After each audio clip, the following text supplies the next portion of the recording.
त्याची व्यवस्थित होती ती जळून गेली. मग हा देह सुद्धा असाच नश्वर आहे. हा देह सुद्धा माझा असाच नश्वर आहे.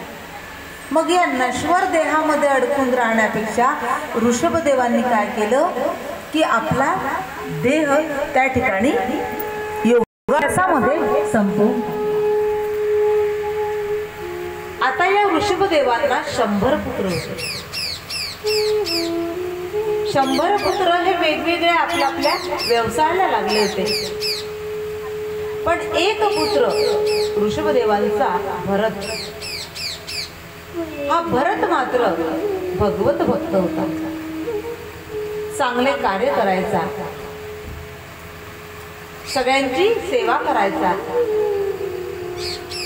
आणि भगवंताची भक्ती करण्यासाठी आपल्याला वेळ मिळावा म्हणून त्याने आपलं घरदार सोडलं. कारण संसारात मी राहिलो तर काय होईल, मला संसारात भक्ती करायला मिळणार नाही. म्हणून त्याने आपलं घरदार सोडलं आणि तो वनात निघून गेला. त्याने वनामध्ये झोपडी तयार केली तृणाची आणि त्या झोपडीत राहू लागला आणि भगवंताचं नामस्मरण करू लागला. आता रोज त्याचा नित्यनेम होता की सूर्याला पाणी द्यायचं, सूर्याची भक्ती करायची आणि मग आपल्या ध्यानाला बसायचं. एक दिवस असाच हा भरत सूर्यदेवाला पाणी देण्यासाठी नदीवर गेला, आंघोळी आणि सूर्यदेवाला अर्घ देऊ लागला. तेवढ्यात काय झालं, एक हरिण धावत आलं आणि धावल्यानंतर ती हरिणी काय झालं, त्या पाण्यामध्ये प्रसूत झाली. प्रसूत झाल्यानंतर तिने छोट्याशा पाडसाला जन्म दिला आणि जन्म दिल्यानंतर ती हरिणी मृत पावली, मरून गेली ती हरिणी. भरताने पाहिलं, म्हणे अरे या पाडसाचा जन्म झाला आणि याची आई याला लगेच सोडून गेली. भरत हा हृदयाने अगदी भावनाशील होता.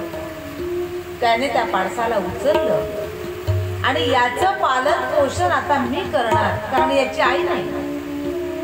म्हणून त्या पाडसाला आपल्या झोपडीत आणलं आणि झोपडीत आणल्यानंतर त्याचं संगोपन करू लागला. आता त्याचं संगोपन करता करता काय झालं की याच्या भक्तीमध्ये याला वेळ कमी मिळू लागला. कारण लक्ष पाडसाकडे जात, त्याला नाहू माकू घालणं, त्याला खाऊ घालणं यामध्ये भरताचा वेळ जाऊ लागला. त्याच्याशी खेळणं. आता आला होता भगवत भक्ती करण्यासाठी. त्याने कामही चांगलं केलं होतं. एका पाडसाला सहारा देणं म्हणजे काही वाईट गोष्ट नाही, त्याने पुण्याचं काम केलं होतं. पण त्या पाडसामध्ये भरत आसक्त झाला. सेवा करणं हे पुण्याचं काम आहे, पण त्यामध्ये रमणं हे स्वतःचं नुकसान करून देणं. हा इतका रमला त्या पाडसामध्ये की दिवसभर त्याच्याशी खेळायचा, त्याच्या मागे धावायचा आणि ज्या उद्देशाने तो घर सोडून आला होता त्या मोहातून आला आणि या मोहामध्ये अडकला. आता भगवंताने परीक्षा पाहिली. भगवान काय केले की अरे तू तर भक्ती करायसाठी आला होता आणि तू या पाडसामध्ये आसक्त झाला. एक दिवस काय झालं, ते पाडस अचानक झोपडीतून पळून गेलं. मोठं झालं तर निघून गेलं. पाडस कुठेच दिसत नाहीये म्हणून हा भरत कासावीस झाला. कुठे शोधायचं याला, कुठे गेला असेल म्हणून चहूकडे त्याला शोधू लागला. पण ते पाडस काही कुठं दिसत नव्हतं. बघा, भगवंताने त्याला मूळ ठिकाणी आणून पोहोचवलं होतं की तू त्याची सेवा केली तो मोठा झाला, निघून गेला, आता परत तू भक्ती मार्गाला लाग. पण भरताच्या मनामध्ये त्या पाडसाबद्दलची इतकी आसक्ती वाढली होती की आता भरताला चैन पडत नव्हतं. पाडस न मिळाल्यामुळे भरत इतका चिंतातूर झाला की त्या दुःखामध्ये त्याने आपला देह त्याग केला. पहा माया कशी असते. ज्या मायेला आपण पकडण्यासाठी एवढा आटोकाट प्रयत्न करतो ती माया कधीच हातात लागत नाही. मग ती कुठल्याही प्रकारची माया असते. आणि मरते वेळेला ज्या गोष्टीचं चिंतन केलं तोच जन्म आपल्याला पुढे मिळत असतो. मरते वेळेला भगवंताचं चिंतन मुखात आलं पाहिजे. भगवंताचं स्वरूप समोर राहिलं पाहिजे. ज्या स्वरूपाचं चिंतन कराल तोच देह प्राप्त होणार. संसाराचं चिंतन कराल तर संसार प्राप्त होईल. पशुचा असो, पक्ष्यांचा असो, जनावरांचा असो, कुठलाही असो. धनात जर लक्ष राहील तर धनावरचा जो नाग असतो ना त्या योनीचा मांस किंवा कुठल्याही गोष्टीमध्ये रुची जर ठेवली मरायच्या वेळेला, बऱ्याच लोकांना असं जो मरणारा असतो त्याला त्याच्या इच्छा पूर्ण कराव्या, हे खायला घालावं की ते खायला घालावं. मरते वेळेला आपण म्हणतो ना म्हाताऱ्या लोकांना काय काय खायचं आहे खाऊन घ्या. साऱ्या जन्मभर खाल्लं असतं पण मरायच्या वेळेला काय काय खायचं आहे ते खाऊन घ्या. त्या खाण्यामध्ये ज्यांची आसक्ती राहिली तर ते हिंसक पशु बनतात. जंगलामध्ये जे हिंसक पशु असतात ना, शिकार करून मारतात जनावरांना, असा हिंसक पशुचा जन्म होतो. म्हणून मरते वेळेला सगळ्या इच्छा सोडा. कारण जन्मभर कितीही इच्छा पूर्ण केल्या तरी माणसाच्या इच्छा पूर्ण होत नाही. मरते वेळेला एकच इच्छा ठेवा की परमेश्वरा तुझं नाम माझ्या मुखात असलं पाहिजे आणि तुझं रूप माझ्या डोळ्यासमोर असलं पाहिजे. बरेच जीव असे असतात की मृत्यू निकट येतो पण त्यांचं लक्ष मात्र संसारात असतं. संसारात ज्यांचं लक्ष राहिलं ना ते माहितीये का काय होतं. वराह, वराह म्हणजे माहिती, ज्याला डुक्कर असं म्हणतात, ज्याला डुक्कर खूप पिल्ल जन्माला घालतात आणि त्यांचा सांभाळ करत. एका सद्गुरूची एक गोष्ट सांगतो तुम्हाला की एक सद्गुरू होता. तो छान आपला संसार अगदी व्यवस्थित चालवायचा. तो धनवान नव्हता पण आपल्या मुलाबाळांसाठी काही धन त्याने राखून ठेवलं होतं. आता मुलाबाळांना माहिती होतं की आमच्या वडिलांजवळ थोडंफार धन आहे आणि ते आम्हाला मिळणार. आता हा सद्गृहस्थ एक दिवस आजारी पडल्यानंतर मुलं विचारू लागले, बाबा तुमची काही इच्छा आहे का? म्हणे नाही नाही माझी काही इच्छा नाही आहे. आता हा गृहस्थ काय करत होता, वारंवार बाहेर बघत होता. अंगणाकडे बघत होता वारंवार. आता ही मुलं विचारायची, बाबा तुम्ही बाहेर वारंवार बघता आहात, अंगणात काही आमच्यासाठी धन डांबून ठेवलाय का तुम्ही? ते काहीच बोलत नव्हते. पुन्हा त्या म्हाताऱ्याचा जीव अडकूनच होता. पोरं रोज विचार करायचे. एवढी गंभीर परिस्थिती झाली पण जीव का सुटत नाहीये.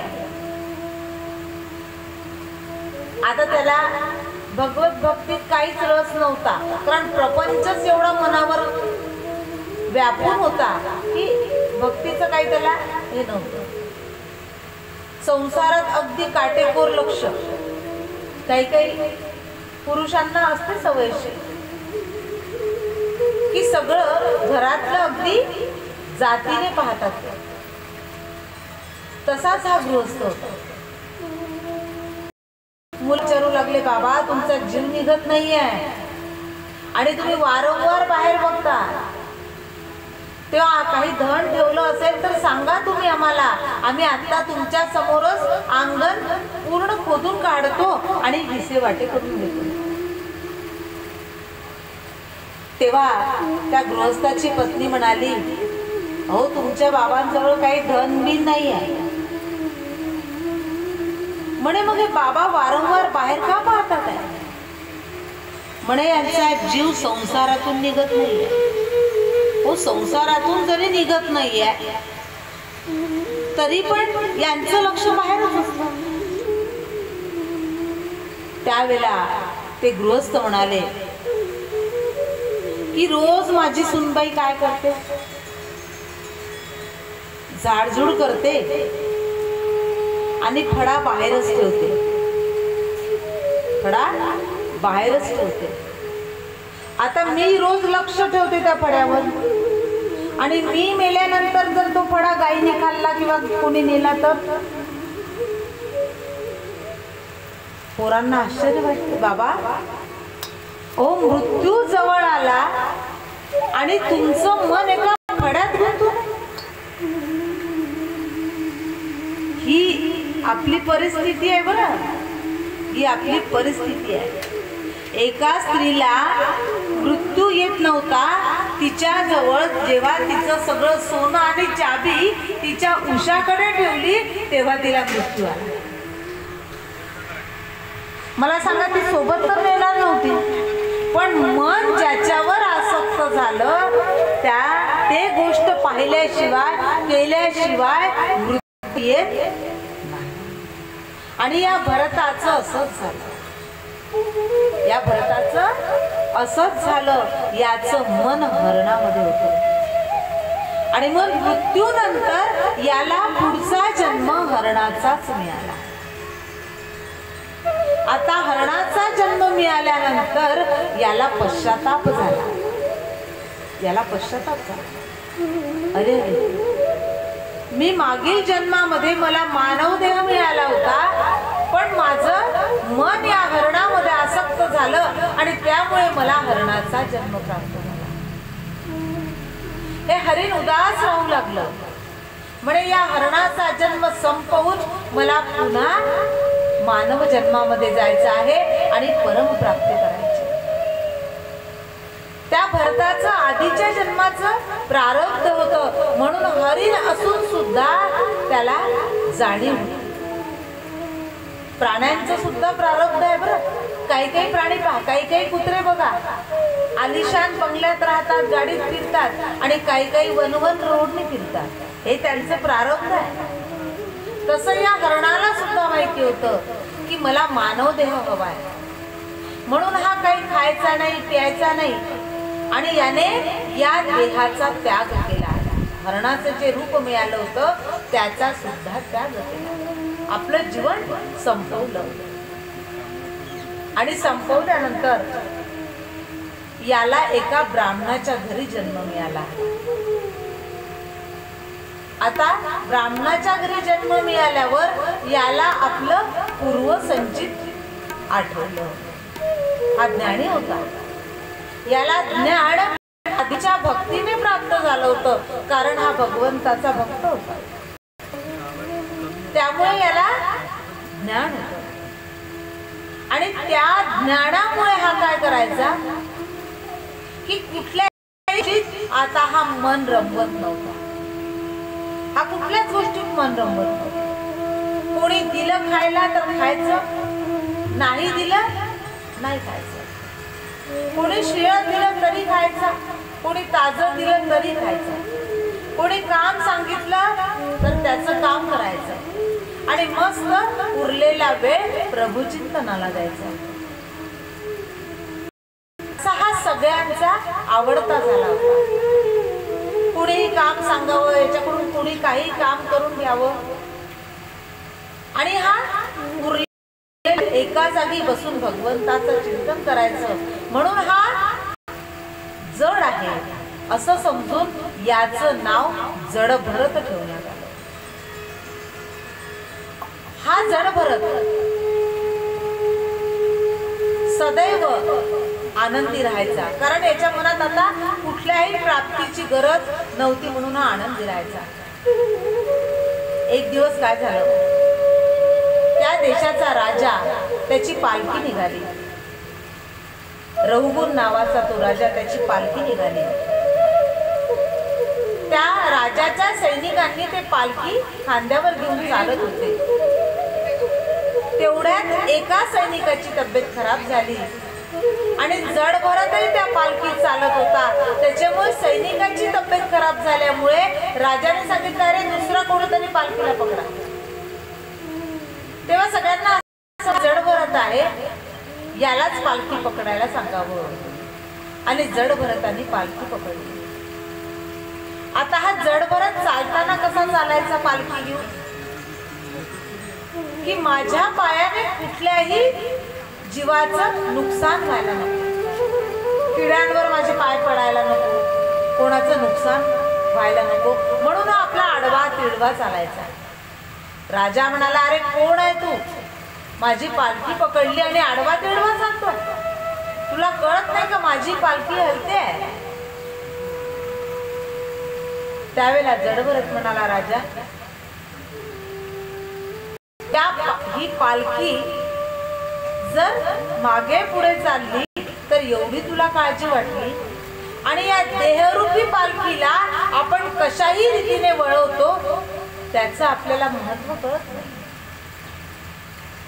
राजा म्हणाला, अरे कोण आहेस तू, काय ज्ञान देतो मला. त्यावेळेला जडभरताने रहुगुणाला ज्ञान दिलं की राजा, आपण जे काही कर्म करतो त्याचं फळ आपल्याला भोगावं लागतं. मी कोण आहे, मी राजा आहे, पण राजा ही तुझी इतलीच उपाधी आहे, पण तू कोण आहे, तू एक आत्मा आहेस. आणि आत्म्याची जाणीव करून राजा तू जग. तू स्वतःचा अहंकार बाळगू नको. तू स्वतःला राजा समजतो, पण तुला टिकवणारा राजा म्हणजे परब्रह्म परमेश्वर. आणि जडभरताचं हे ज्ञान ऐकून रहुगुणाला लज्जा वाटली. अरे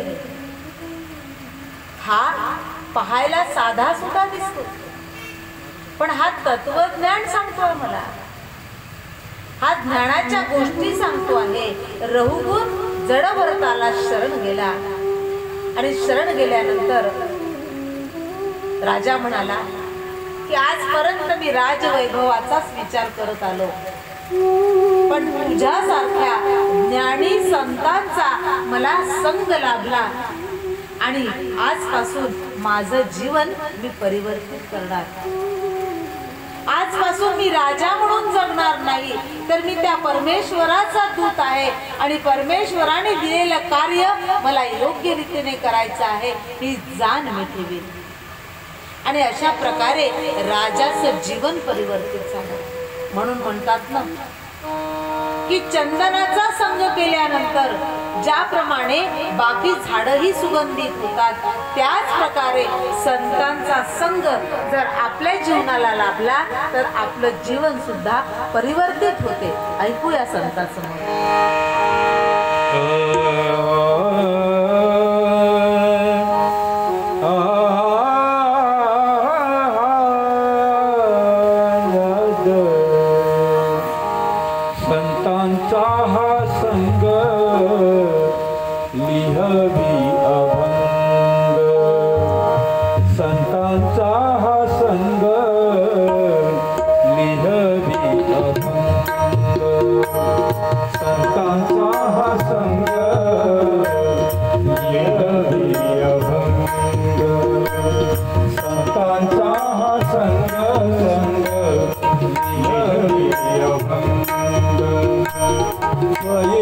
पांडुरंग भजनात स्वये पांडुरंग भजनात गंग संतांचा संग विरविय भंग संतांचा संग विरविय भंग